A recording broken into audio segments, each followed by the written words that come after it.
Yo, what's up? Let's hop right into it. Dear developer, let's say that you have just graduated your bootcamp, or you've just received a computer science degree. You've landed your first job as a software developer, and now you're on the floor, and you're wondering, how can I quickly add value to the team, to the company, so that I feel that I am earning my paycheck? Let me tell you this. My first year as a software developer, I struggled with figuring out how I could add value. And so I'm hoping that this video can do for you what it would have done for me had I had it. So when I became a software developer and I got on the floor, the biggest mistake that I made was I thought that I had to be great at all aspects of software development. And so that was my goal.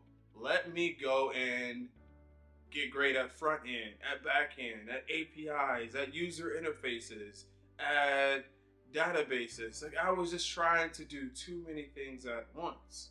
And as a new software developer, or even a seasoned software developer, being great at all those things just isn't feasible.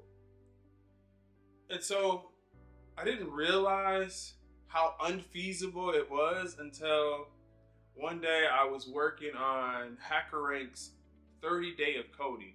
And I was somewhere within like day 10 or so, and I got caught up on this algorithm. And so I tapped my mentor on the shoulder. We were working in office at this time. So I tap him on the shoulder and I say, "Hey, could you help me out with this?" And he takes a look at it and he says, "I don't know how to do that." And I was baffled. I'm like, "What? What you mean? Like you're a senior software engineer. How do you not know how to do this coding algorithmic challenge? Like what's up with that?"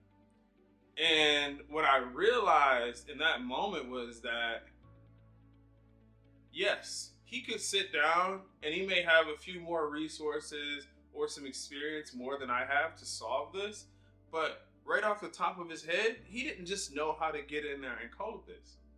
And that was my perception of a software engineer, because on TV you see hackers are just right there doing their thing, and I'm like, how can't you just look at this and solve this? And so I realized that he was great at, he was busy over there working on some API to build out a payment system for an enterprise company. So this thing seemed minuscule to him, but even at a minuscule thing, it wasn't something that he was focused on. He was focused on his craft at hand. And so I want to give you some tips that I've given to software developers I've mentored or trained throughout the years on how they can quickly add value when they get on the floor. I'll give you three just to keep things short. All right, tip number one, a quick way that you can add value, and I've seen this happen and it made a massive impact to the team, is unit testing. As a developer, I'm speaking only from experience, but I know that the systems, the applications, the programs that I've worked on, we have lacked in our coverage of unit testing. And it's because when deadlines hit, unit testing usually is the first thing that goes by the wayside. And so as a new developer, coming in and checking the quality of our code and ensuring that we have unit tests for all of our code is a surefire way to add value quickly. I've seen one of my software engineers in training go onto a team, implement unit testing, and that person become the subject matter expert in unit testing for that team. And if you want to take it a step further, get into automated testing, learn some automated testing framework or suite, and then bring that to the team, because we want to make sure that we have quality code. Quality code, if you ask me, is probably at the top of priority, but not everyone feels this way. Not only will it allow you to bring value to the code base, but as you're writing the unit tests or building out the unit test suite, you're learning the code base and the functionality and how things are working. So it's sort of a double benefit there. All right, number two. The second thing that you can do to add value is Documentation. Documentation notoriously across engineering sucks. I'm gonna be honest, it just sucks. I've literally had engineers say to me, that's not my job. That is such and such job or this role's job. I'm not gonna write documentation.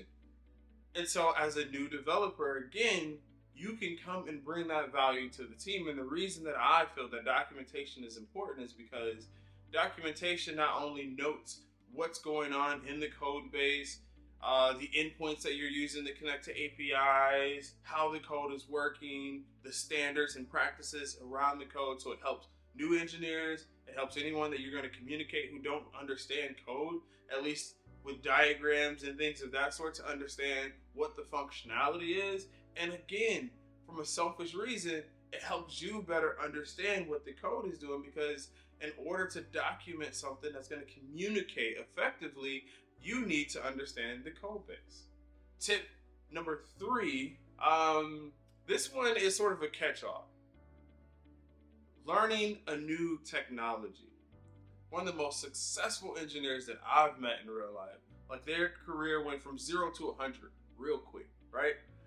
What they did was they found opportunities within the code base, within the languages or the technologies that we were using in our code base, and they started dabbing into the trend. What was the next thing that was coming? And then they brought that to the team. And I saw this person go from an associate software engineer to an architect within like the span of 2 years, because they were not afraid to learn new technologies and voice why they felt these new technologies, or where the market or where things were going, why that would benefit our product or our program. And so they brought that into the team, and then they immediately became the subject matter expert in that language. And so there's a lot of brand equity that comes for that when you talk about promotion and adding value to the team. So I hope these tips help. If you have any tips that you would use or that you currently use that helps you add value to the team, please drop them in the comments. If you like what you're seeing, subscribe. Holla at your boy.